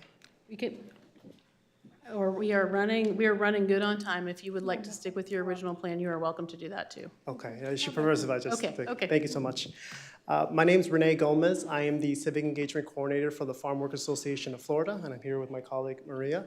We're a statewide organization, 501c3 nonprofit that advocates and supports not only the farm working community, but as well anyone in the rural low-income communities. I'm standing here before you today to talk about the plight of farm workers. Not sure how many of you know what a job description looks like for a farm worker, but I figured I'd read off an example from the U.S. Department of Labor for a job position located in Fellsmere. It reads that a worker must be able to hold an 18 to 20 foot ladder on one shoulder and a picking sack in the other one. They're going to climb the ladder, and with that picking sack, fill up the crops that fill up about 70 to 100 pounds once full, depending on the size of the crop. Once they're finished, they're supposed to get down the ladder and fill a box that holds 75 pounds of crops. Once that worker does that, they're awarded a whopping 75 cents per box. Now, their hourly wage is estimated at $15 an hour if these workers are able to fill 20 boxes per hour. So 20 boxes times 75 pounds equals 1,500 pounds of crops in an hour per person. That job in itself is very difficult, but then when you add on to the extreme temperatures that they work in the summertime, and with this Arctic freeze that's supposed to happen in a few days, it'll be like 30 degrees, and then they inhale toxic chemicals, pesticides, and herbicides. A lot of these workers don't have water, shade, or accessible bathrooms. And some of these workers are living paycheck to paycheck that they don't even go to the bathroom. They'll either urinate themselves or they'll hold it in so much that they cause renal issues. So what we're asking here for you today is to create better and safer working standards for the farm worker community, for the people that feed our community and our children. This is a basic human dignity issue, but there's also an economic issue to this.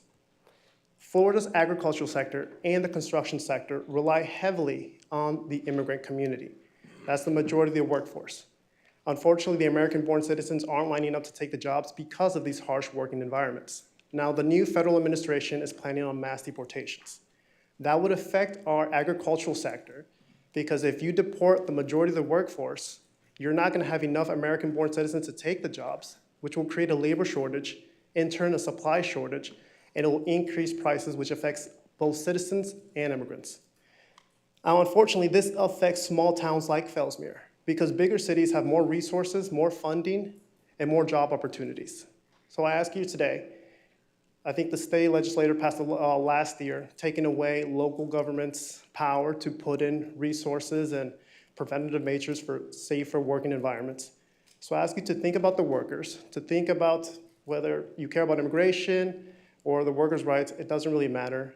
You can take politics out of this and make it the right decision for the people you represent. Thank you. Thank you for being here today. Next, we will hear from Moms for Liberty, Indian River, Florida, Jennifer Pippin, Chairman. Welcome. Good afternoon. Thank you, Senator Grall and Representative Brackett, for your tireless dedication and hard work over the past few years and to support families and citizens both at the county and the state levels. Because of your efforts and organizations like us, along with teachers and staff, our school district has earned an A rating. And we believe that your legislative leadership has played a significant role in encouraging the district to prioritize the needs of children and families above all else. We truly appreciate you and everything that you've done for and continue to do for our community and state, so thank you. We fully support Sheriff Eric Flowers in this call for legislation regarding adults who send unsolicited, sexually explicit pictures or videos to other adults without consent. I didn't know that this wasn't a law. While there are existing laws that protect minors from such actions, there's currently no similar legislation to protect adults in these situations. We believe it's crucial to address this gap and ensure that all individuals, regardless of age, are protected from this harmful behavior. Currently, for children, it's 847.014, if you wanted to use it as a reference. So for our state level Moms for Liberty legislation, we are requesting 0 funds, and we just need your continued support as we've received in the previous years. We would like to strengthen parental rights by making sure that there's an opt-in for all K-12 student health surveys and services, including mental health services and guidance counseling. Currently, there's some loopholes with this. Current law recognizes a parent's right to opt out of certain instances, but does not adequately safeguard parental's rights to maintain control over the health and well-being of their minor children in an educational setting. We would like you to take a look at this, please, and make sure that parental decision-making is the authority in an educational setting. Also with supplemental materials, so parents and educators and community members are able to review state-adopted curriculum and curriculum that's not state-adopted, but a lot of times we're not able to see like the teacher's manuals or the supplemental information. So if we can include that in the legislation that has already been passed the past couple of years, that would be wonderful. Again, just for full transparency so we know what is going to our children and our schools. And also, I know you guys tried to pass last year through the legislative session, anything of divisive symbols and just having our United States flag, our Florida flag, and not having any other politics or anything in the schools. If people want to do that at their home, that's absolutely fine, but keeping the politics out of education is really important for our students. A lot of educators and people want to bring their personal views and values into the classroom, and education, we don't need that in our schools. And I just wanted to thank you very much, and if you need anything from us, let us know, and thank you for everything that you do for our county. Thank you for being here. Next, we'll hear from the One Voice Coalition, Nicole Grabner. Welcome. Thank you for having me. Hi. So I just wanted to give you a little bit of background. I believe I've met both of you, all of you already, in Tallahassee earlier last year. I'm sorry, I can't believe that it's already a new year. A little bit of background. My husband and I are both disabled veterans, and we have 2 children that are on the spectrum. My youngest was diagnosed 3 years ago, and when we received his diagnosis, we were told from the doctors to not expect any quality of life for him.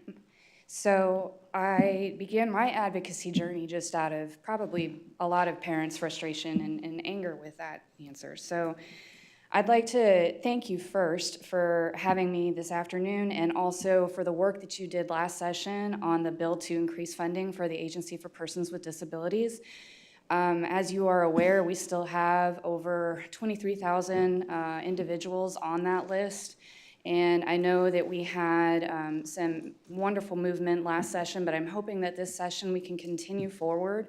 And I'm going to ask for the big, fully funding, even though I know that that's probably not where we're headed, but that's what I'm going to ask for anyway. Just to keep in mind that for the families that receive these services, it's already obviously a struggle. We talk about economic disadvantage. This hits our families quadruply hard, because you talk about all the support services and interventions that we are looking for. So any support that you could provide for us there would be greatly appreciated. The last thing I'd like to discuss is the ESC program in your public schools. And so I'm happy to hear a lot of the wonderful progress that the public schools have been making over the last couple of years. But when we talk about supports for our children in public schools, having more transparency for parents, because it's a confusing process, just trying to navigate every system that we need to learn and understand, but perhaps having some kind of either single point website that the Department of Education can help that is accessible. And when I say accessible, not a big manual like that they provide usually that's really difficult. You think of a lot of our families think that the children and the parents kind of also struggle with this as well.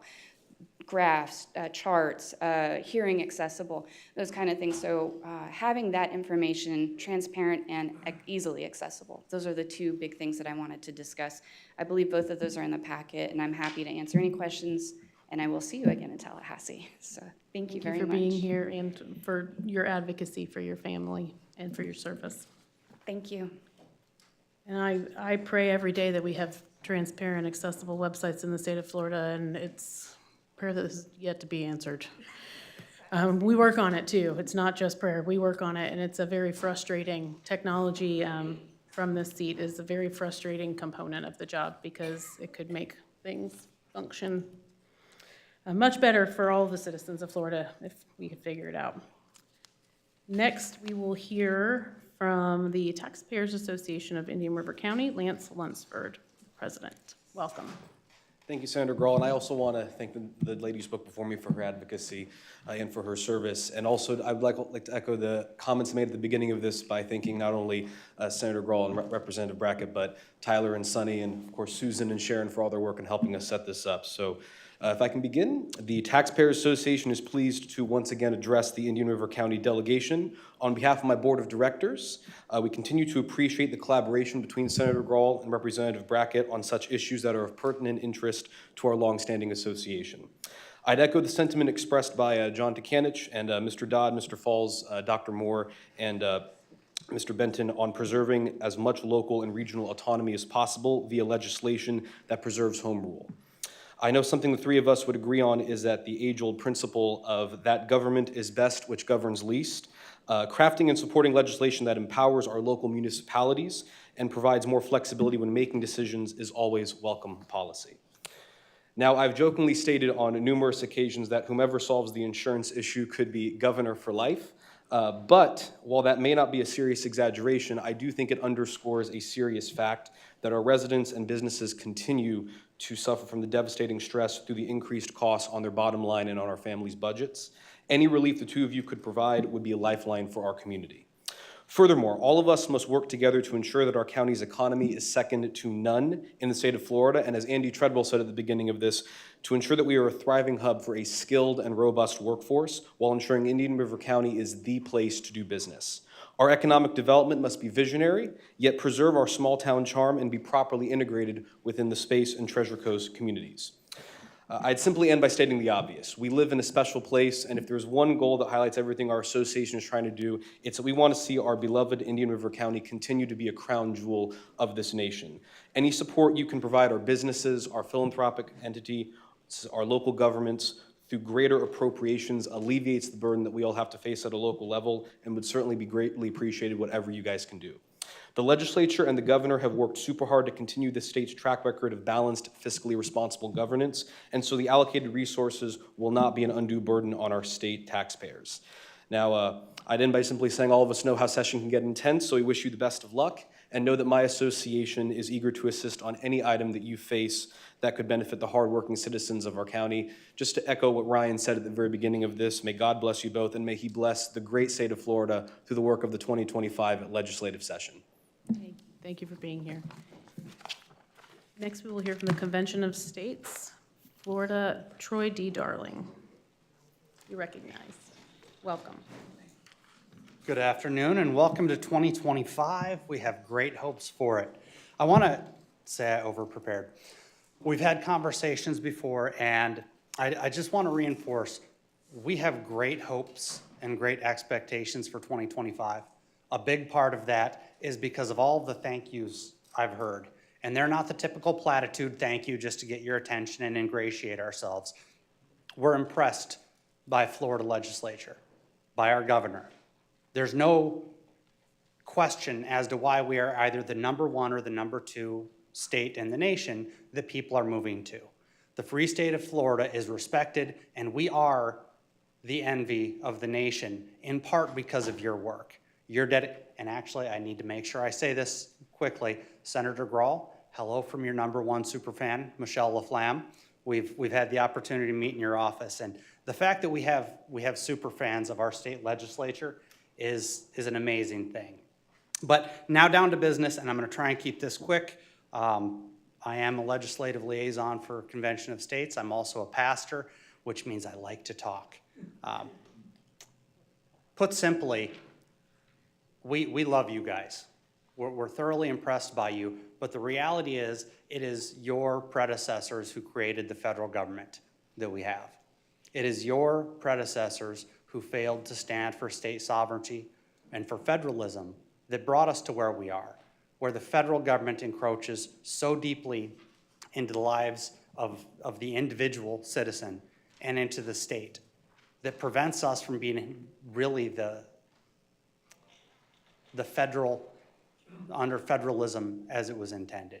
So what we're proposing today is, especially with us knowing that the state legislature is behind the Article 5 movement, not just the 2014 call for a convention that occurred, but the two that we had come across your desks last year.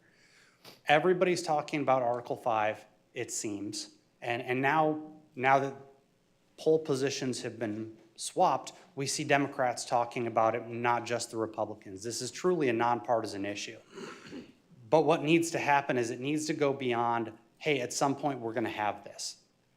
And I can't look around the country and say that there's any legislature or any state in the nation that I would prefer to see lead the charge. Part of that means being prepared. We have to understand how us as a state, how we're going to prepare, how we're going to select our representatives, how we're going to select, how we're going to control their behavior so that they don't have a runaway and they don't act inappropriately. And because of that, we've given you a package that talks about the formation of a Article 5 working group that would provide you the opportunity to set in stone how we as a state are going to act, not if, but when a convention of states is called.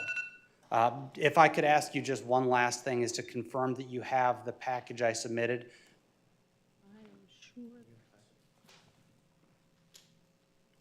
I do not have it in this binder, but we may have it. I do have a thumb drive because I don't like taking chances. If I can leave this with you, it's got all the same documentation. Sharon is right there. If Sharon, I'll give it to Sharon that on would the be way great. out. But again, thank you very much for your time. God bless you, and have a Thank you. Thank you. wonderful 2025. Thank you, you as well. Thank you for being here. Next, we will hear from Friends of St. Sebastian River, Tim Glover. Welcome, Mr. Glover. Hi there, good afternoon. Yes, Tim Glover, I'm president of the Friends of St. Sebastian River. And the St. Sebastian River has been listed as impaired for water quality issues by the state under the Clean Water Act for many years. It's one of the largest tributaries to the Indian River Lagoon. I think most of us are aware of the millions of dollars that are being spent to try to restore the health of the Indian River Lagoon. And Florida Administrative Code establishes certain segments of the lagoon as outstanding Florida waters. In our area, it's Malabar to Vero Beach. But that same code specifically excludes the St. Sebastian River as an outstanding Florida water. So we're asking that it be included, and that would make it require it to comply with the stricter requirements of stormwater discharge of future development within the watershed to an outstanding Florida water. And that specifically would require an amendment of Florida Administrative Code 62302.700. So we're asking for your support for that. Thank you. I have a question. Is the definition in the administrative code, do you know if that is statutory? Like, is there statutory direction that it has to be that, or was there a rulemaking authority given to kind of define? I'm afraid I don't know how to answer that. Okay, because if it was, basically there are ways for it to be changed without legislation if the statute isn't overly specific. So we'll be happy to look at it and continue conversation. Thank you. Thank you. Next, we will hear from the Republican Executive Committee, Lamar Notar-Giacomo.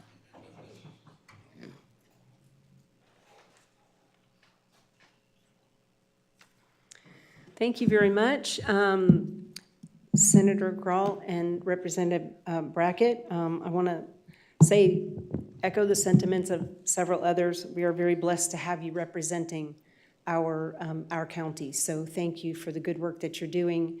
And I want to focus on our constitutional rights, and I consider both of you to be champions in that regard, but more specifically, red flag laws. After the tragic high school shooting at Fort Lauderdale High School, on Valentine's Day 2018, which left 14 children and 3 adults dead, Tallahassee and DC politicians were lining up to do something because doing nothing wasn't an option. In a rare show of bipartisanship, our Tallahassee legislators under Republican leadership, which allowed many pro-Second Amendment bills to die in committee during the previous legislative session, hastily passed SB 7026 despite a massive public outcry from grassroots citizens.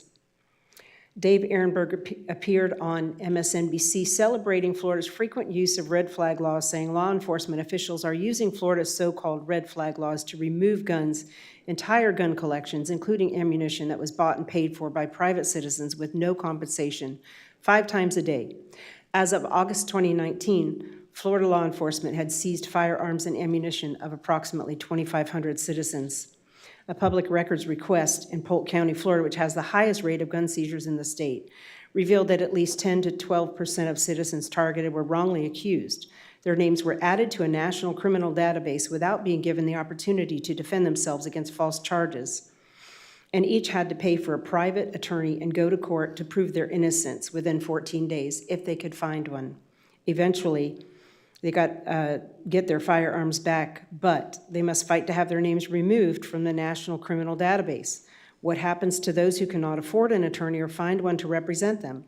According to Reason Magazine, 95% of Floridians who have had their weapons seized still have not gotten them back after a year, even though the risk protection orders are supposed to be temporary. How many gun confiscations are enough to make Floridians feel safe? Will red flag laws, AKA risk protection orders, keep Floridians safe from mass murders?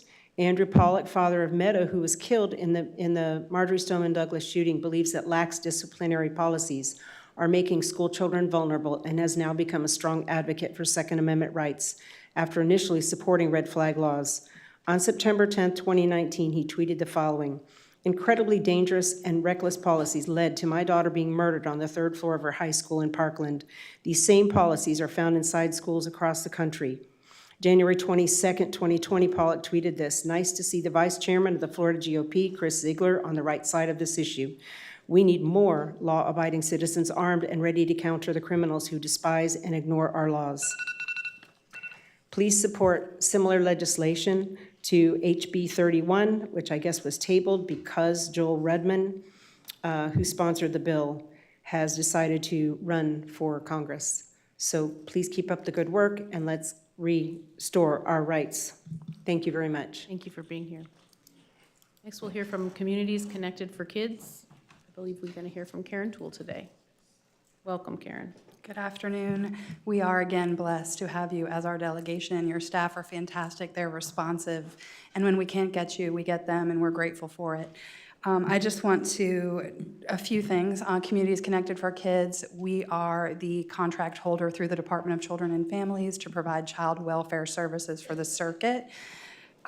We are performing very well in our contract. We're meeting our state metrics and our federal metrics, but unfortunately, as you can imagine, we are underfunded. DCF has met with KPMG to work on a new funding model, and we're praying and hoping that we can be adequately funded. Child welfare and fixing broken families, as you can imagine, is a very expensive venture and something that we lean into very seriously here, but we are very fiscally responsible and very, very, we work closely to maintain our fiscal responsibility and conservativeness. But we do want to thank you for last year's appropriation for the Early Services Engagement Program that started October 1st in St. Lucie County. That is a program where high-risk families are being met in-home in a very high-intensive way to keep the children from being removed. So we started October 1st. We're serving 36 children at this point. Those 36 children would have been removed if not for this program. And at $75 a day for the average out-of-home cost, your allocation is saving dollars, and we're grateful for it, and we're going to be back asking for the second year of the program in this session. The two counties, or the two circuits where that program is being run, it's really making great gains in keeping children in home. As you can imagine, once a child gets removed, it's really difficult to get them back. So we want to keep them there if it's safe, and we can make it safe, and we are grateful for that support of the ESET program. So thank you so much, and I hope you all have a great session. Thank you. And look over the next committee weeks. I believe that in my committee, Children, Family, and Elder Affairs, we will be probably having a couple rounds of presentations, questions, and answers on the funding model. Wonderful. They get pretty controversial, state Oh, funding yeah, models. and it's get like Chinese. I mean, nobody really understands Yes. it. So we look forward to feedback after getting those presentations and hearing from other senators, and I'm sure the House will be having very similar conversations. We would be so grateful, because, it's really strange. They reward people who don't do a good job with more funding. But people who get children home and people who keep kids out of care get less. It just doesn't really make a whole ton of sense. So It doesn't. So I appreciate your voice in this and look forward to more conversations. As we Grateful move for you guys. Thank you so much. Thank you, Karen. Next, we will hear from Florida Police Chiefs Association, Keith Touchberry, Chief of Police. Oh, not here. Okay, not here. Let me move to public comment speaker cards. We have a few speaker cards that will, these speakers will be given a minute to come up and address the delegation. First, I am Ludwin. Am I saying that correctly? Ludwin? I was going to say, please come help me. I'll still give you an A for effort. My name is Luckton Luck, Senator Grall, and Representative Brackett. I just want to introduce myself. My name is Luckton Luck, the representative for Chief Financial Officer of the state. Currently, that is Jimmy Petronis. Once there is a new CFO, I'll also represent that individual. So what our department does, the Department of Financial Services, as you may know, we handle any issues when it comes to insurance. So if a policyholder, regardless of any type of insurance, whether it's property, home, life, you name it, we help the policyholder address issues that they may have with their insurance company. So many people may not know that we exist. I just want to let you know that if there's any constituents or anybody that may have issues, matter of fact, right before the holidays, one of the representatives in Broward County, right after the meeting or right after the legislative delegation, had an issue with their constituents. I was able to address that. That was in regards to, I believe, I might say Florida Home Program. And there's many other programs and services that we provide. I just want to let you know that I'm here. I cover Broward County all the way to Indian River, so I do have a big region. But I know Sonny and any of your staff members can reach out to me if you need our assistance. Well, thank you for being here, and thank you for introducing yourself to Indian River County. So, and looking to drum up some business, I'm sure you might get more phone calls for anybody that watches the government channel here. Thank you. Next, we'll hear from Richard Leonard. He left. John Nyland. Or Niland. Good afternoon. My name is John Nyland. I live here in Indian River County. Just wanted to touch base on the fluoridation issue. I know you've all heard our Attorney General here in the state of Florida address the issue, and I'm very disappointed that here in Indian River County, they haven't taken any action yet. Many of the municipalities here around Florida have. They've either stopped the practice altogether or at least, at a minimum, have put a moratorium on it. A little background on fluoridation. Started here in the United States about 75 years ago. More people are forced fluoridation here in the United States than the rest of the world combined. 97% of Western Europe refuses to do fluoridation. They recognize it as a neurotoxin, and we're not about to introduce it to their citizens. One of the biggest things about fluoridation is informed consent. No exaggeration, fluoridation, fluoride is a drug. Not my definition, it's the FDA's definition that fluoride is a drug put into our water system to medicate people. The federal government is not allowed to put anything into our public water systems. It has to be done on a municipality basis. So when it started back in the 1950s, it got voted in one city at a time, one county at a time, and here we are, we find ourselves. But to back up a little bit, you look at the history of the United States, we thought DDT at one time was good for us. And we thought at one time asbestos wouldn't hurt us. And we thought at one time here in the United States that lead wouldn't hurt us. Well, fluoridation is the new lead. It is a neurotoxin, and there are at least 100 studies worldwide that have proven that it is a neurotoxin, and it affects the IQ of our children. I'm associated with a group called American Environmental Health Service Project. We just spent millions of dollars, 7 years in trial, finished our trial up out in California, 80-page ruling by a judge. We brought in experts from around the world, put them on trial. The EPA had a chance to question them. It was an 80-page decision by the judge. Hopefully here in Indian River County, they'll pay attention to what our Surgeon General has said, and at least, at the very minimum, put a moratorium on it until we move forward. Thank you. Thank you very much. The ARC of IRC, Heather Ebo, did I get the last? I was going to say, you are just challenged. Welcome. Hello.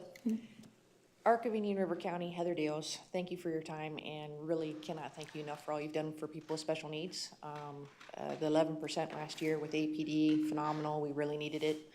And I do want to lend support to Karen Deagle, Senior Resources, the Advantage Ride Program that does help the IDD population out, especially for back and forth transportation for employment purposes. I'm here asking for legislative assistance for transportation rates. Agencies for Persons with Disabilities has a different rate structure than the transportation disadvantage rate. Just to give sheer numbers, $10.17 is what we get paid. Transportation disadvantage is $33.56. Same person, same everything. I'm just asking for looking at same metrics. APD, it's arbitrary, there's no methodology. DOT has a methodology system. We're asking just to use that methodology, the rates, the systematic approach.